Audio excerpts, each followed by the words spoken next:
प्यारे बच्चों नमस्कार। स्वागत है आप सबका हमारे YouTube चैनल शिवकुल एक मंच पर।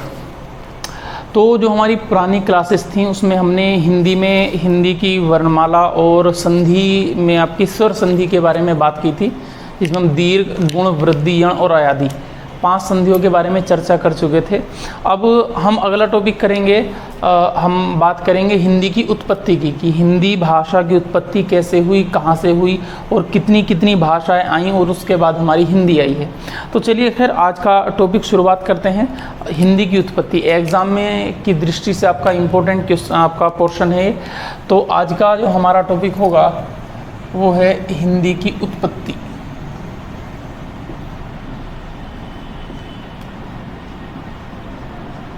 हिंदी की उत्पत्ति। अब ये जो आपका टॉपिक है हिंदी की उत्पत्ति, तो इसमें हम देखेंगे हिंदी आपकी बनी कैसे है और आई कहाँ से है। अब एक्चुअल में मैं अगर आपसे बात करूं बच्चों, तो हिंदी अपने आप में क्या है, तो आपका सीधा सा आपका आंसर आएगा सर हिंदी अपने आप में है भाषा। अब जो भाषा है, भाषा बोली जाती है किसके द्वारा, मनुष्य के द्वारा, मानव के द्वारा। तो भाषा आपका मानव बोलता है। अब ये भाषा आपकी कई प्रकार की हो सकती है, जैसा आप सब लोग ये बात जानते हैं। भाषा के 3 प्रसिद्ध रूप हैं, प्रचलित रूप हैं, जो आपने सुने हैं, पढ़े भी हैं। भाई सबसे पहली आपकी होती है मौखिक भाषा, जो कि आपकी बोल करके व्यक्त की जाए। दूसरी आपकी होती है लिखित भाषा, जिस भाषा के द्वारा जो हमारे मन के भाव हैं उनको लिख करके व्यक्त किया जाता है। और तीसरी आपकी होती है सांकेतिक भाषा। तो इन सांकेतिक भाषा में संकेत के द्वारा हम जो है अपने भावों को लिख करके व्यक्त करते हैं। अब भाषा के अगर मैं अर्थ की बात करूं कि भाषा का अर्थ क्या निकलता है, तो बच्चे भाषा क्या है एक्चुअल में, भाषा का सीधा सा आपका अर्थ है व्यक्त वर्णी, मतलब व्यक्त करने का एक साधन है भाषा। तो आप अपने मन के भाव जिस प्रकार से व्यक्त कर रहे हैं, आप सामने वाले के भाव सुन रहे हैं, समझ रहे हैं, सामने वाला जो पर्सन है वो आपके सामने अपने भावों को व्यक्त कर रहा है, वही आपका माध्यम भाषा है। अब वो अगर लिख करके व्यक्त कर रहा है तो भाषा लिखित है, बोल करके व्यक्त कर रहा है तो भाषा आपकी मौखिक है, और आपका संकेत के द्वारा व्यक्त कर रहा है तो आपकी भाषा सांकेतिक है। अब यहाँ पर हम बात करें तो इसका अर्थ निकालने के लिए आपका सूत्र है जिसको हम कहते हैं भाषा व्यक्ताया वार्ची। भाषा व्यक्ताया वार्ची। इस वाक्य में भाषा का पूरा अर्थ छिपा हुआ है। भाषा एक्चुअल में है क्या, भाषा व्यक्त करने का माध्यम है। तो व्यक्त करने का माध्यम आपका भाषा कहलाती है। तो ये तो खैर हमारी बात नॉर्मल भाषा की हुई। अब भाषा में हम बात करेंगे अपनी हिंदी की, कि हमारी हिंदी भाषा की उत्पत्ति कैसे हो रही है और किन किन फेजेस से हिंदी हमारी गुजर रही है। चलिए खैर अब देखिए, भाषा एक्चुअल में मनुष्य बोलते हैं। अब मनुष्य की अगर हम इतिहास की बात करें, सभ्यता की, तो सभ्यताएं आपकी प्राचीन भारत को आप देखेंगे तो आपकी सबसे पुरानी सभ्यता आपको सिंधु घाटी सभ्यता, हड़प्पा सभ्यता मिलती है। उसके बाद हमारे पास वैदिक काल शुरू होता है, जो कि आपका 2 भागों में आपका बटा हुआ है, ऋग वैदिक काल और उत्तर वैदिक काल। इसके अलावा आपकी धीरे धीरे आपकी ऐसे सीरीज शुरू हो जाती है। फिर महाजनपद काल आपका आ जाता है, उसके बाद मौर्य साम्राज्य आपका आ जाएगा, बौद्ध धर्म, जैन धर्म या बौद्ध आंदोलन, जैन आंदोलन आएंगे, मौर्योत्तर काल आपका आ जाता है। तो इस तरीके से आपकी भाषा आपका जो है इतिहास चलता है। अब इतिहास को भाषा से संबंधित करना क्यों ज़रूरी है, वो इसलिए ज़रूरी है क्योंकि इतिहास में जैसे जैसे सभ्यताएँ बदलती रहीं वैसे वैसे भाषा भी आपकी बदलती रही। मान लीजिए भारत पर अरबी आक्रमण हो रहे हैं तो वो अपने साथ अरबी भाषा लेकर के आएंगे तो भारत की भाषा पर प्रभाव पड़ेगा। जैसे भारत पर अगर आपके जो ब्रिटिशर्स आ रहे हैं या यूरोपियंस आ रहे हैं, तो यूरोपियंस भारत में आएंगे तो अपने साथ अपनी भाषा, अपनी संस्कृति, अपने कुछ नए नुस्खे भी लेकर के आएंगे जो कि हमारी भाषा पर प्रभाव डालते हैं। तो आरंभ में सबसे आरंभिक सभ्यता थी आपकी हड़प्पा सभ्यता। हड़प्पा सभ्यता की भाषा की अगर बात करें तो वहाँ जो भाषा मिली है उसको अभी तक समझा नहीं जा सका है, पूरा पढ़ा नहीं जा सका, इसलिए वो हमारी रेंज से बाहर चली जाएगी। और इसलिए हमें सबसे प्राचीन भाषा जो हमें प्राप्त होती है, सबसे प्राचीन भाषा अगर 1 मिनट के लिए लिखा जाए तो आपकी प्राप्त होती है संस्कृत भाषा। अब आप इस संस्कृत भाषा के बारे में अगर आप बात करेंगे तो जो संस्कृत भाषा है ये एक्चुअल में आपकी वैदिक काल की भाषा है। तो ये इतिहास में जब आपका वैदिक काल चलता है 1500 BC से 600 BC तक। तो ये आपकी तब की भाषा है। अब वैदिक काल क्योंकि दो भागों में आपका बटा हुआ है, ऋग वैदिक काल और उत्तर वैदिक काल, तो ऐसी स्थिति में जो आपकी भाषा है संस्कृत आपकी दो पार्ट्स में आपकी डिवाइड है। तो आपकी इसमें सबसे पहला पोर्शन आपका होता है जो आपकी वैदिक संस्कृत। तो हमारी जो सबसे प्राचीन भाषा हुई या प्राचीनतम भाषा हुई वो आपकी है भैया वैदिक संस्कृत। वैदिक संस्कृत के बाद इसके बाद दूसरे नंबर पर आपकी भाषा आती है लौकिक संस्कृत।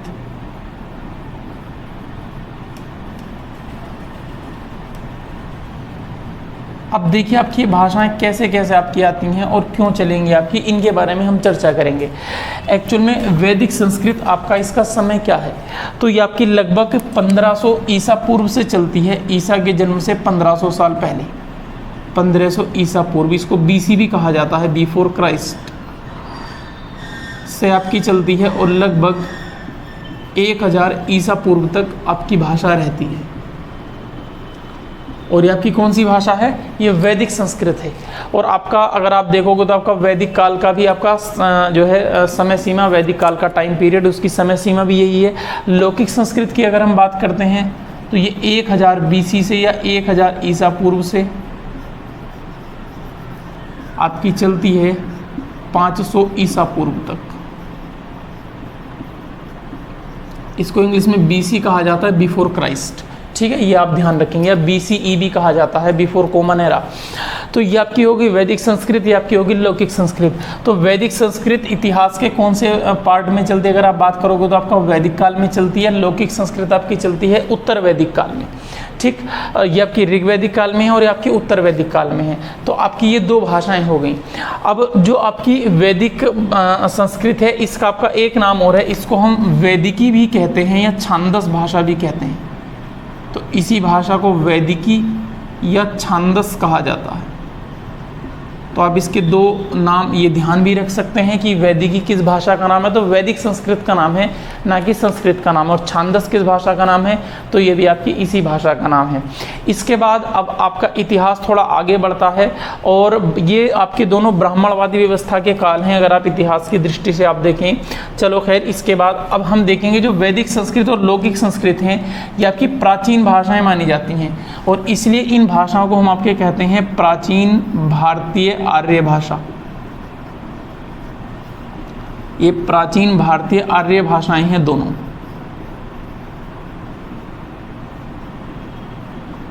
तो आप ये ध्यान रखेंगे प्राचीन भारतीय आर्य भाषाएं आपकी कौन कौन सी हैं, वैदिक संस्कृत और लौकिक संस्कृत। इसके अलावा अब हम क्या करेंगे, तो ये दोनों ब्राह्मणवादी व्यवस्था का काल था। इसके बाद आपका महात्मा बुद्ध होते हैं और महात्मा बुद्ध का जन्म होता है। हालांकि उससे पहले आपका जैन आंदोलन आरंभ हो चुका है, लेकिन अधिकतम प्रसिद्ध होने का श्रेय आपका बौद्ध धर्म को है और इसलिए आपकी अगली भाषा निकल के आती है आपकी पाली भाषा। अगली आपकी भाषा है पाली भाषा और पाली के साथ भाषा नेक्स्ट आती है प्राकृत भाषा। चलिए पहले इन पर चर्चा कर लेते हैं, पाली भाषा क्या है, प्राकृत भाषा क्या है। तो समय सीमा आपकी याद करनी बहुत ज़्यादा मुश्किल नहीं है, 500 साल का डिफरेंस है। तो आपकी 500 ईसा पूर्व से आपकी चलेगी, 500 ईसा पूर्व से, 500 BCE से, और आपकी ये इसका जो टाइम पीरियड है अप्रोक्सीमेट लगभग आपका पहली ईसवी शती है, पहली ईसवी शती या ईसवी शताब्दी,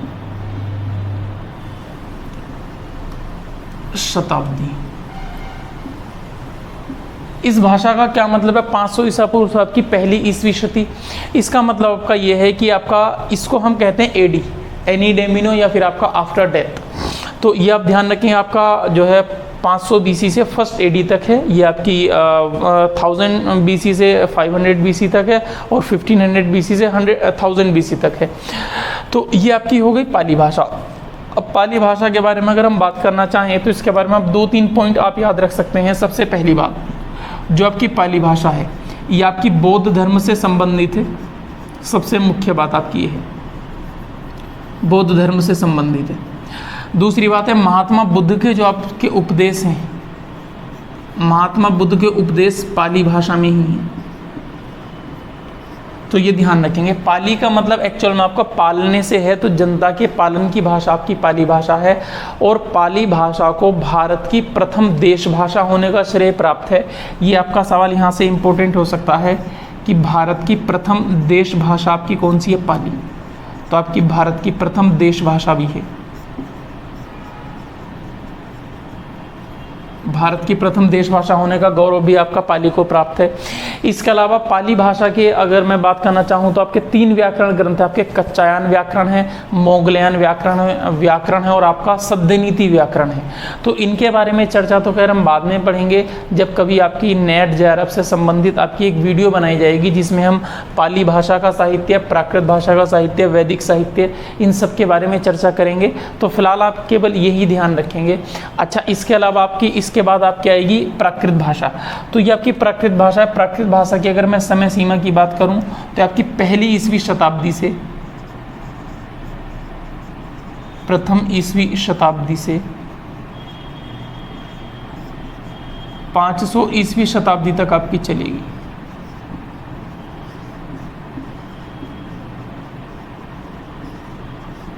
यहाँ तक ये भाषा चलती है। अब जैसे अच्छा, ये इन्फॉर्मेशन आपकी प्राकृत भाषा की है, तो इसको मैं थोड़ा नीचे करके लिख देता हूँ, प्राकृत। अब ऐसे ही प्राकृत भाषा जैसे आपकी पाली भाषा है बौद्ध धर्म से संबंधित है, ऐसी आपकी प्राकृत भाषा जैन धर्म से संबंधित है, जैन धर्म।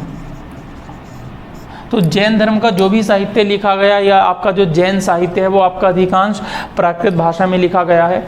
और इसके अलावा जो आपके जो है महावीर स्वामी जी के उपदेश हैं वो आपके पाली और प्राकृत दोनों मिक्स भाषाओं में हैं, जिनमें आपकी अधिकता प्राकृत भाषा की है। इसके अलावा आपकी नेक्स्ट भाषा आपकी आती है जिसका नाम है अपभ्रंश भाषा। अपभ्रंश, इस अपभ्रंश भाषा को अवहंस भी कहा गया है, ये ध्यान रखेंगे। अवहंस भी आपका इसी का नाम है। अच्छा, इस भाषा का इसके अपभ्रंश के अलावा इसको हम अभीरी भाषा भी कहते हैं, तो ये भी आप ध्यान रख सकते हैं, अभीरी भाषा। इसके समय सीमा की बात करेंगे तो समय सीमा बहुत आसान है आपकी 500 AD से, मतलब AD मतलब आपका जो है ईसवी शताब्दी को AD कहा जाता है, आफ्टर डेथ या एनी डेमिनो कहा जाता है, और आपकी लगभग 1000 AD तक है। तो समय सीमा याद करना तो कोई बहुत ज़्यादा आपका मुश्किल काम आपका है नहीं। अच्छा, आप ये ध्यान रख सकते हैं जो आपकी अपभ्रंश भाषा है, इस अपभ्रंश का सबसे पहला प्रयोग आचार्य व्याडी ने किया था, जबकि इसके जो पहले नमूने हैं या पहला उदाहरण है वो आपके आचार्य भरत मुनि के नाट्यशास्त्र से मिलता है। तो भरत मुनि आपके इन्होंने नाट्यशास्त्र लिखा, जो कि आपका जो रस हैं, तो रस का भी आपका मूल ग्रंथ माना जाता है, इसलिए आपको जो रस के जनक हैं वो आपके रस के जनक आपके आचार्य भरत मुनि माने जाते हैं। अच्छा, आचार्य व्याडी की अगर आप बात करें तो इन्होंने अपभ्रंश भाषा का सबसे पहला प्रयोग किया है, और ये महर्षि पतंजलि से पहले समय के हुआ करते थे, तो ये भी आप थोड़ी सी बात ध्यान रख सकते हैं। अच्छा, अगर मैं अपभ्रंश के बारे में बात करना चाहूँ तो अपभ्रंश भाषा में आपके 10 स्वर हुआ करते थे, और उसके अलावा इसके सभी शब्दों के अंत में ऊ लगा करता था, है ना। जैसे आपने कहा काम तो वो कहेंगे कामू, आपने कहा नाम तो नामू, इस तरीके से इस भाषा का आपका कुछ निर्माण था, इसकी रचना थी। अपभ्रंश के बाद आपकी नेक्स्ट भाषा आती है जिसको आपका कहा जाता है अवहट्ट भाषा। अब इस अवहट्ट भाषा के बारे में अगर हम बात करना चाहें तो ये आपकी इसको उत्तरकालीन अपभ्रंश भी कहा जाता है, पहली बात तो ये हुई। अच्छा, दूसरी में इसके समय सीमा की बात करूं तो आपकी लगभग 1000 AD से चलती है, लगभग 1400 AD के आसपास तक आपकी ये रहती है, ठीक। और इसके बाद आपकी निकल जाती है आपकी हिंदी भाषा, फिर यहाँ से आपकी हिंदी निकल जाती है। तो अब आपकी कहानी क्या होती है? अच्छा, अवहट्ट की बात करेंगे तो आपकी अवहट्ट भाषा है, इस अवहट्ट भाषा में ही आपका अड़ और ढ, इसमें 4 जो है वर्णों का उल्लेख हुआ है, सॉरी 4 आपके अक्षरों का उल्लेख आप ध्यान रखेंगे, अड़, ढ, आई और आई, आई और औ, सॉरी। तो जो 4 अक्षर हैं ये आपके अपभट्ट भाषा से निकले हैं और इनकी चर्चा हमने हिंदी की जो आपका वर्णमाला के टॉपिक थे उसमें हमने चर्चा की थी। खैर आगे बात करेंगे। अब हिंदी आपकी 1400 AD से तब से आपकी अब तक लगातार चल रही है। इसके अलावा हिंदी की आपकी बोलियां आ जाती हैं, तो उसको तो हम नेक्स्ट वीडियो में देखेंगे कि हिंदी की आपकी बोलियां कौन कौन सी हैं, कैसी भी हैं।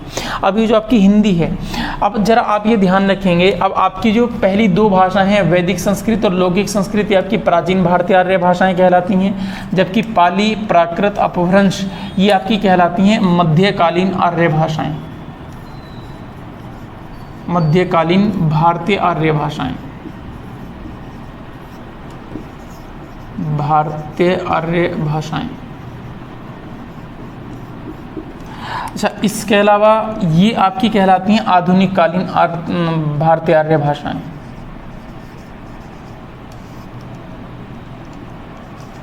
आधुनिक भारतीय आर्य भाषाएं।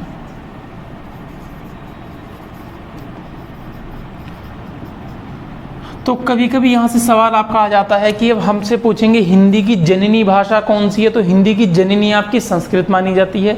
जबकि आपसे सवाल पूछेंगे हिंदी की आदि जननी कौन सी है, तो हिंदी की आदि जननी हम वैदिक संस्कृत को मानते हैं।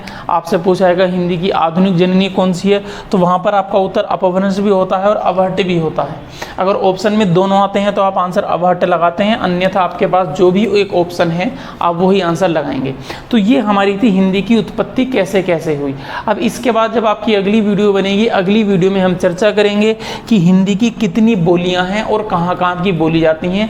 साथ ही साथ हम हिंदी के भारत के भाषा के बारे में भी चर्चा करेंगे। संपूर्ण भारत में दो भाषा परिवार हैं आपके, एक तो आपका भारोपियन भाषा परिवार और एक आपका द्रविड़ियन भाषा परिवार है।